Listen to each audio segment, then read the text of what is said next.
framboise. Eure framboise. Ah oui. So schlecht ist das, ne? Ça c'était nettement mieux, ça, les tables qui valsent autour d'une chaleur. Du musst den Hallrack immer drauf. Non, je vais prendre celui-là, je vais le bonifier. Ouais, On il va est le mieux bonifier. celui-là. Allez, on va le C'est bonifier. ça, on voit tout de suite, les gens sont heureux, ils ont chaud là. Surtout le troisième là qui rigole tout le temps là. Je l'aime bien moi. Et la dernière fois, il m'a laissé 30 francs pour boire là. C'est pour ça que je les aime bien. Il faudrait des nappes à carreaux sur les tables, non? Par exemple. Par exemple. C'est comme ce poil, il est superbe là. Vous n'entendez pas qu'il mijote là? Qui ronronne. Autant qu'il ronronne. Ouais, c'est vrai que je sors très peu moi. J'ai un langage assez paysannique là. Ah, je trouve qu'ils sont bien les gens assis là. Ils n'ont pas des duffelcoats là comme nous on avait là. Avec un sifflet au bout là pour se piper dedans. C'est dommage que je puisse pas dessiner. Alors au lieu de vendre mon jambon, je fais des dessins. Ventru. On ne peut pas dire autrement. Ventru, il est ce poil. Et ces deux bons hommes, plus petits que le poil, qui s'y accrochent. Mais il s'y accroche comme un enfant peut s'accrocher au tablier de sa mère pour essayer comme ça de trouver, de sentir, d'éprouver un peu de chaleur.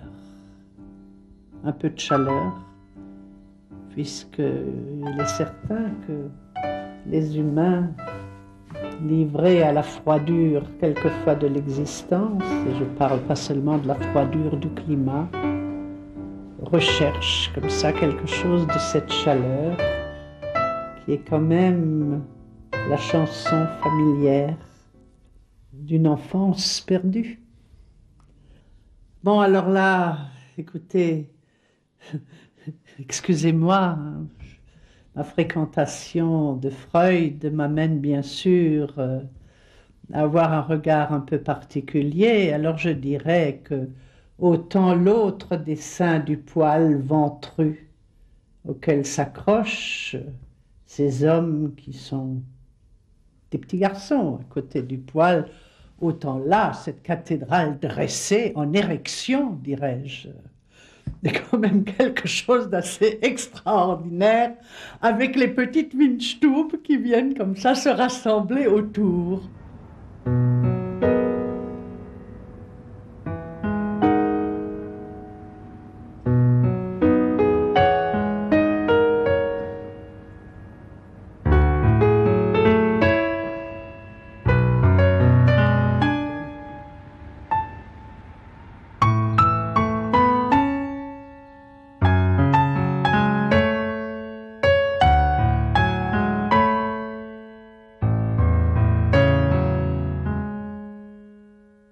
C'est vrai, une Windstube, on dit bien, le nom l'indique Stube, hein, c'est l'endroit chaleureux, l'endroit feutré, où on aime à la limite se serrer les uns contre les autres. Et donc c'est vrai que le cadre d'une Windstube, c'est quelque chose de familial. On peut retrouver ça chez soi à la maison, avec des petits rideaux à carreaux, avec enfin, tout ce qu'on a l'habitude de trouver dans les maisons alsaciennes.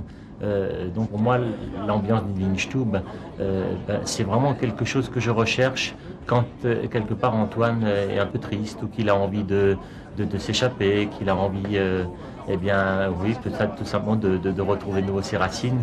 Eh bien, il se plante comme ça dans cette ambiance et puis il participe à cette cérémonie, parce que oui, c'est une cérémonie de Windstube. J'ai beaucoup d'amis qui viennent d'ailleurs et qui chaque fois, quand ils viennent en Alsace, ils me disent « Je veux manger chez toi, mais tu me réserves une table dans une Windstube ».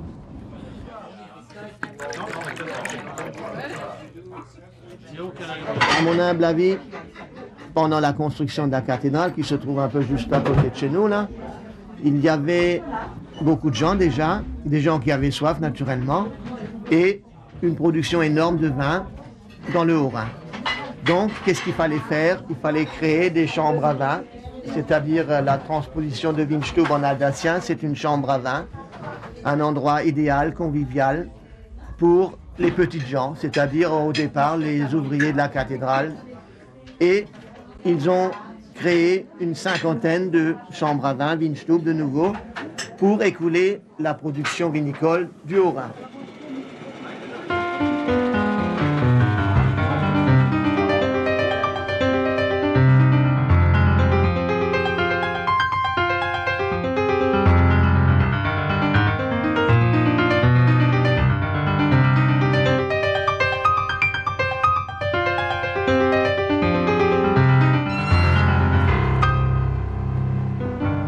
La Weinstube est petite, elle est dans une petite rue, elle est au centre-ville près de la cathédrale, elle n'a pas d'ouverture sur l'extérieur, on n'est pas ici pour être vu de l'extérieur, ni pour regarder ce qui se passe dans la rue. Les gens viennent ici pour être entre eux, quasi corporativement, en tout cas très convivialement avec leurs amis.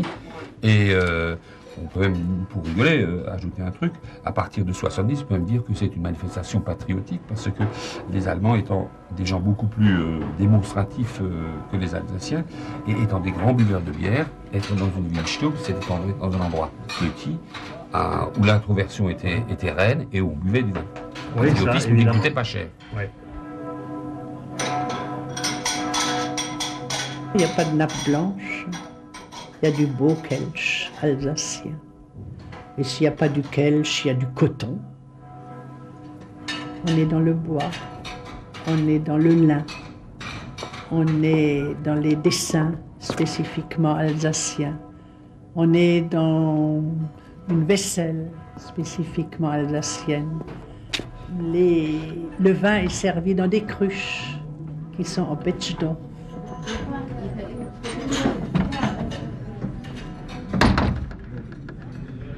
Je ne sais pas. J'espère que ça se passera bien. C'est pas grave. J'ai un pantalon, donc c'est pas grave. Si j'avais une jupe, ça me gênerait, mais là, avec un pantalon, ça va. Ah, il y a quand même des pieds. Alors, vous ne voulez pas que je sais ce que c'est.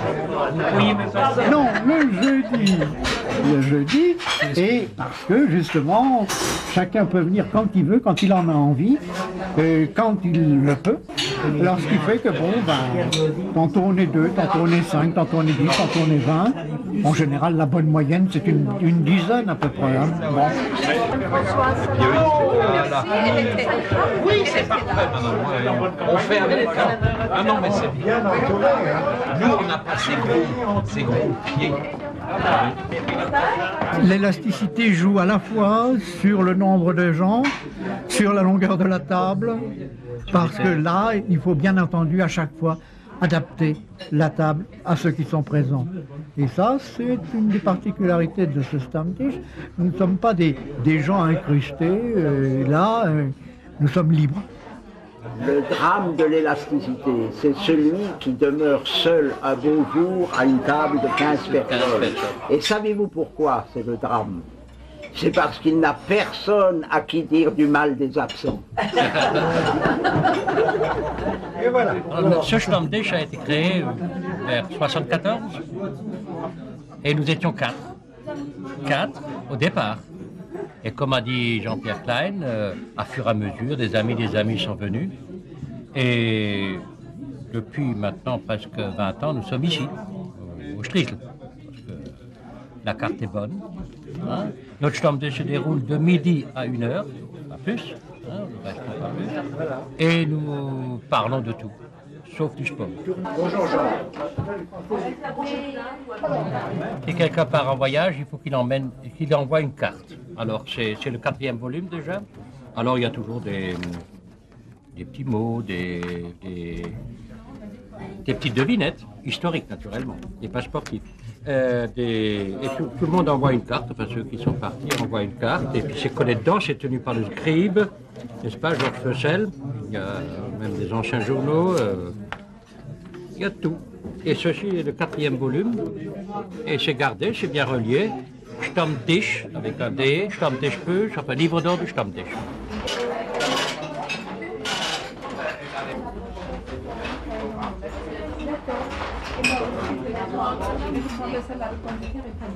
Non, ça va. Stammtisch avec un T, c'est plutôt allemand, c'est plutôt Stammtisch, strasbourgeois, et Stammtisch.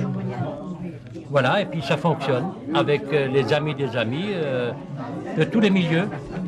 des anciens directeurs de musées, des professeurs d'université, des diplomates, des archivistes, un fonctionnaire, des musiciens, des auteurs.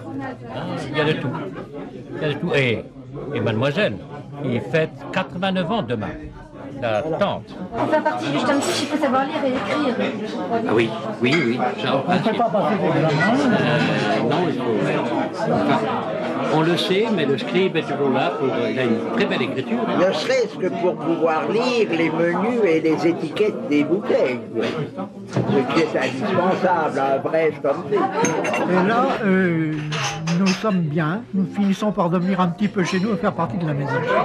Parce que c'est ça bien aussi, c'est que je crois que c'est l'esprit du Stammtisch. C'est qu'au bout d'un certain temps, ceux qui y viennent, ceux qui y participent plutôt, font un peu partie des murs et les murs font partie d'eux-mêmes.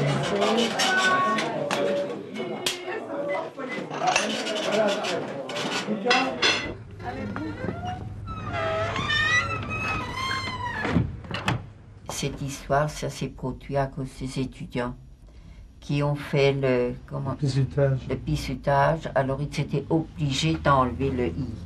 Le i de quoi? Le i du coin. Ça faisait au compte des pucelles. Voilà, j'ai même eu des histoires avec la ville de Strasbourg. À un moment donné, ils ont cru que c'était nous qui la cause, mais non, on n'en pouvait rien. À chaque fois, ils l'ont fait. Même tel que... convoqué. Oui. À la Nuit Bleue, chez le commissaire, oui. Qui me disait, écoutez, vous faites attentat à la puteur avec votre enseigne. Je dis, ah bon? Il a dit, écoutez, au côté Pucelle, c'est douteux.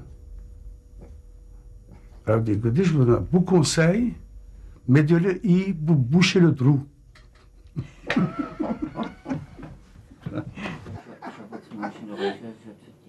Les Stammtisch, oui. Alors là, le Stammtisch, ça circulait toujours. On mettait facilement 10 personnes ou 12, et quelquefois, on se mettait sur les genoux des personnes. Ça a créé une ambiance. Là, c'était les architectes qui venaient les mercredis. Oui, le Stammtisch. Là, il y avait le Stammtisch des architectes, et là, des professeurs. Et là, il y avait le Stammtisch des particuliers, en fait, des gens qu'on connaissait bien, qui aimaient venir presque tous les soirs. Vous voyez? Nous en avons encore des Stamm-clients, 2, 3. Au début, ils étaient 11. Tous les vendredis à 11h, ils étaient tous là. Chacun amenait soit des tripes, soit un peu de foie gras, celui qui était plus aisé, ou une paire de cervelas, du prescope, et ils mangeaient ensemble. Et à 2h30, ils repartaient à vendredi prochain. Le vendredi prochain, ah tiens, on n'est plus que 9. Où il est, Charles? Charles, il a des problèmes de reins. Et c'est comme ça qu'une page a été tournée. 9, 8, 7, 6, 2. Maintenant, il y en a encore un. Et il ne vient pas parce que ça ne lui plaît plus, parce qu'il est tout seul. Donc ça, c'était le Stammtisch du jeudi soir. Jeudi soir, oui. Ils arrivaient vers 17h. Donc il y avait M. Kraut, le juge Jäger, M. Vogelweit, M. Lühr, M. Boria, M. Klein, l'autre M. Klein, il y avait deux M. Klein, oui. Le juge Jäger. Il arrivait avec un chapeau, et puis il s'asseyait, puis il enlevait le chapeau, il mettait son béret. Hein? Monsieur Kraut, qui criait toujours très fort, qui voulait avoir raison en tout. Oui. Am Stammtisch wurde keine Politik gemacht. C'est vrai, au Stammtisch, on ne devrait pas faire de politique parce que c'est toujours sujet à discussion. Hein. Et c'est vrai que souvent, M. Kraut, quand il repartait en passant ici à côté du comptoir, il nous disait ah, ils ont de nouveau rien compris ce soir. Surtout au bout du deuxième et troisième quart, c'est chauffé bien. M. Klein, sa carte de visite qui était aussi très originale, lui, il avait écrit sur sa petite carte ohne Pendel, ce qui veut dire sans distinction. Sans distinction.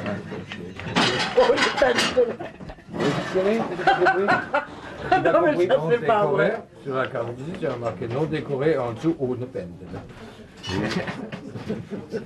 On se retrouve avec des gens semblables, avec qui on peut jargonner en alsacien. Car en fait, ce que j'ai remarqué dans les Windstube, les anciens, je suis, ils ont aussi ce plaisir de pouvoir jargonner en dialecte, en alsacien. Alors non seulement il y a le goût du vin, il y a ces anciennes nourritures qui permettent comme ça le retour à un plaisir de l'enfance. Et il y a ce jargon tout à fait typique d'ici, avec des mots où l'alsacien et le yiddish se mélangent, et où les gens prennent vraiment leur pied en se disant des choses, en racontant des blagues, en alsacien est souvent intraduisible en France.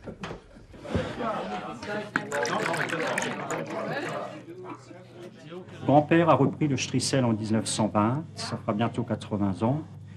Au fur et à mesure, il a transformé, il a agrandi, il a enjolivé la maison, il a investi toute sa vie pratiquement, ainsi que ses économies dans le Striessel. On est donc la 3e génération, on espère qu'on continuera sur cette lancée. Ce qui est intéressant dans la maison, c'est qu'on a retrouvé une carte postale qui date des années 1910-1920. Et sur cette carte postale, on voit sur le bandeau extérieur de la façade, vin espagnol, italien, turc. À ton père? Oui. Mon père est venu ici en 1936 parce qu'il ne voulait plus travailler avec des gens de l'extérieur. Il voulait sa femme et lui, et après ses enfants. C'est pour ça qu'il a pris le Saint-Sépulcre, qui au départ était un débit de vin très très petit avec 1, 2, 3, 4 tables et c'est tout.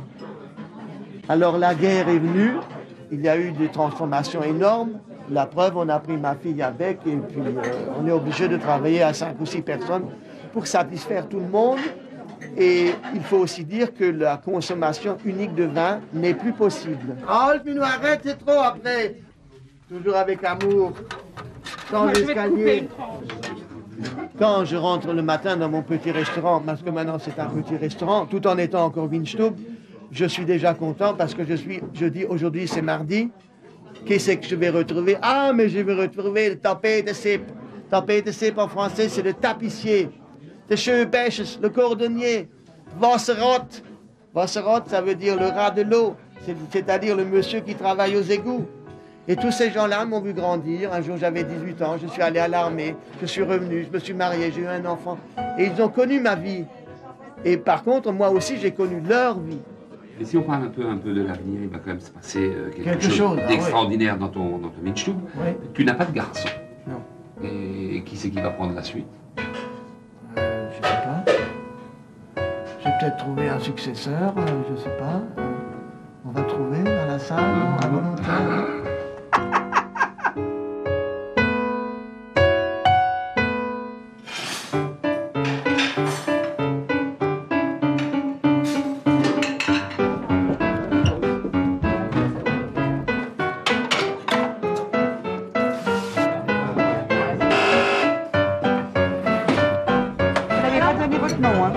Non, elle a dit qu'elle nous reconnaîtrait.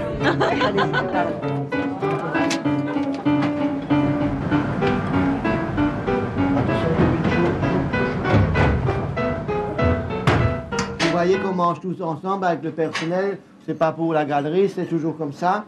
Et chacun à sa place. On ne s'assoit pas n'importe comment d'autre. Moi devant et le peuple là. C'est une petite ségrégation quand même. C'est ma place là. Place de Jean Gabin, le chef. Vous, oui. Oui, monsieur. Je m'en suis souvenu. Vous voulez aussi jouer avec, monsieur? N'importe qui ne va pas être tenancier ou tenancière d'une Windstube.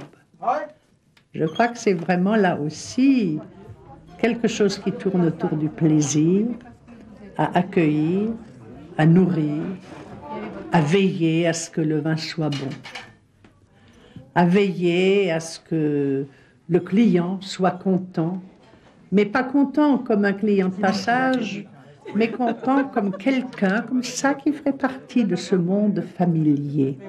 Qu'est-ce que tu nous fais goûter, Yvonne? Un petit opinion.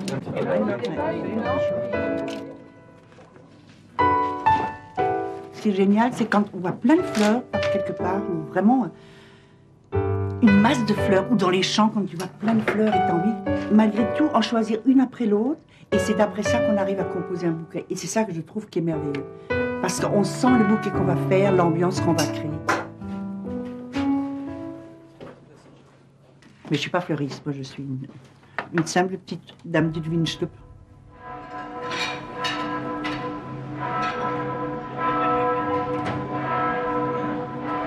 Je trouve que c'est inouï qu'en 3 dessins, il y en ait un comme ça, qui nous montre d'une façon terrible ce que peut être la solitude à deux, l'autre qui nous montre ce que peut être la chaleur de ce contact avec un corps maternel, un corps de chaleur, et là, comme ça, cette espèce d'entourage de cet extraordinaire phallus de la ville de Strasbourg qui se dresse au milieu des petites échoppes où les enfants de Strasbourg vont se désaltérer.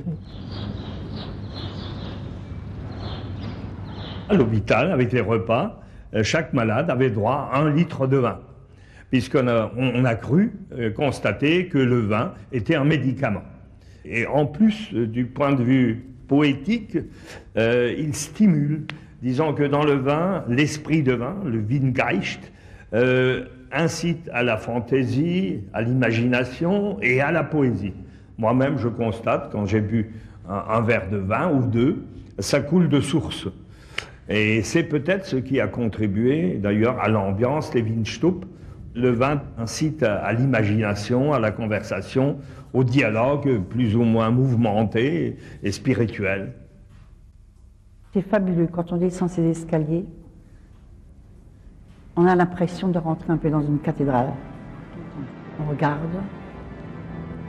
on s'inspire, et en même temps ça me rappelle des souvenirs extraordinaires lorsque j'ai pris mon petit restaurant, lorsque je suis allée à la cave, et puis j'avais juste des tonneaux qui étaient dedans. C'est tout ce qu'il y avait.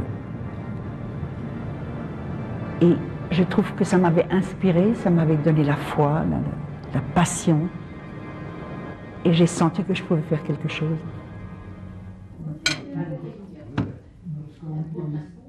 Enfin, pour l'être humain, hein, qui est quand même bon, un être pour qui la parole est tout à fait fondatrice, fondamentale, la spécificité même, mais la parole c'est de l'oralité, mais bien avant l'articulation des sons et le plaisir de goûter à la saveur des mots, eh bien il y a ce plaisir aussi de l'oralité et de l'éveil du goût. Or, cette oralité, ce plaisir, cette saveur, pour nous humains, c'est extrêmement important parce que on pourrait manger des pilules, enfin, la connerie du siècle, hein, manger selon ses besoins. On ne mange pas selon ses besoins, on a aussi envie de manger selon son plaisir. Et je pense que dans la Windstub, il y a probablement comme ça quelque chose qui vient évoquer ce plaisir des saveurs de l'enfance. Et j'ai toujours droit aux croûtons quand il y en a.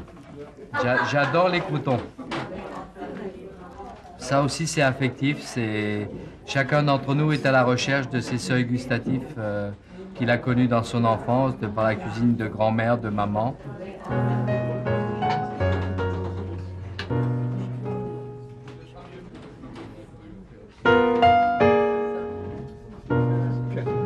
C'est peut-être important de le dire, car ce lieu qui n'est pas comme les autres, il est peut-être quand même souhaitable qu'on mette un peu des mots sur ce qui fait qu'il n'est pas tout à fait comme les autres.